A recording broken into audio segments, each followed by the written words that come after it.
महोदय, यही कारण है कि बेटियों को अवांछित समझकर गर्भ में ही मार दिया जाता है या जन्म लेने के बाद उन्हें मौत की नींद सुला दिया जाता है।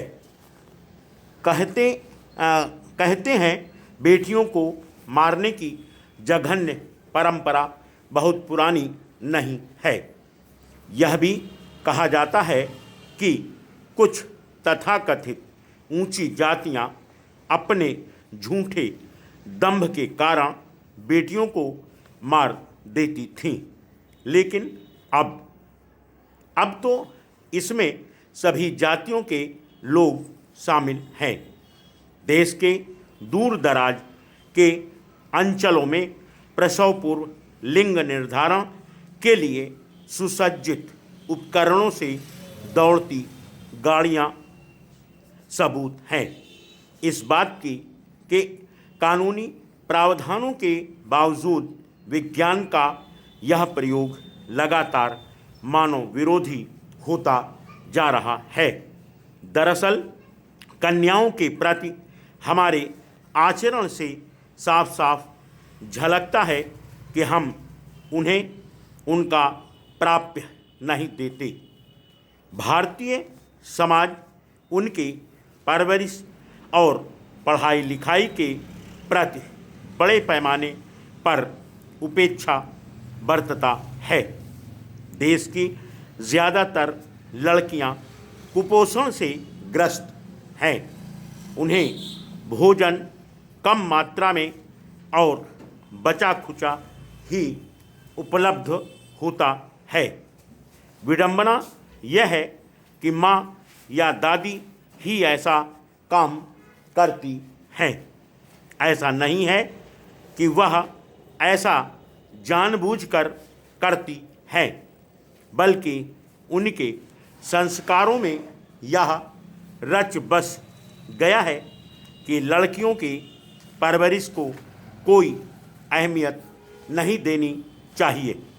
इसलिए न तो उन्हें स्कूल भेजे जाने पर विशेष बल दिया जाता है, न ही उनके स्वास्थ्य के विषय में कोई खास दिलचस्पी ली जाती है।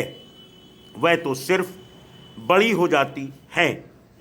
बड़ी होने के लिए शोषण और भेदभाव की परंपरा को अपनी से अगली पीढ़ी को हस्तांतरित करने के लिए। इसे भी एक विडंबना ही कहा जाएगा कि मानव मूल्यों का पक्षधर मीडिया भी उनके विरोध में है। मीडिया को भी बालिकाओं, किशोरियों और स्त्रियों की ऊपरी बनावट और रूप सौंदर्य ही भाता है।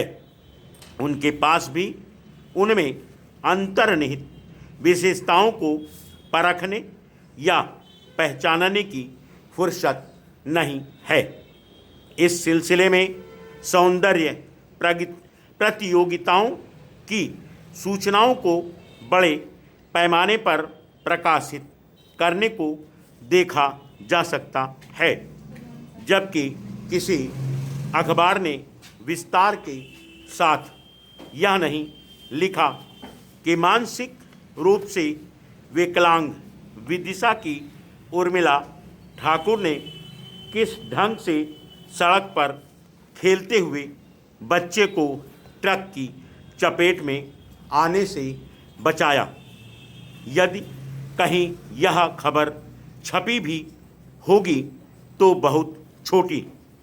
जिस ढंग से सौंदर्य प्रतियोगिताएं राष्ट्रीय खबर बन जाती हैं, उसी तरह से ऐसी खबरें राष्ट्रीय समाचार क्यों नहीं बनती।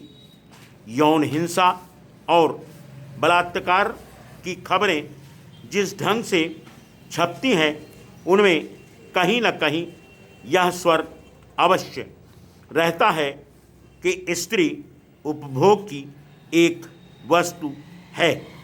यौन आधारित विषमता को समाप्त करने की पहली और आखिरी शर्त यह है कि मानसिक संरचना को बदलने के लिए बहुआयामी संघर्ष की शुरुआत हो।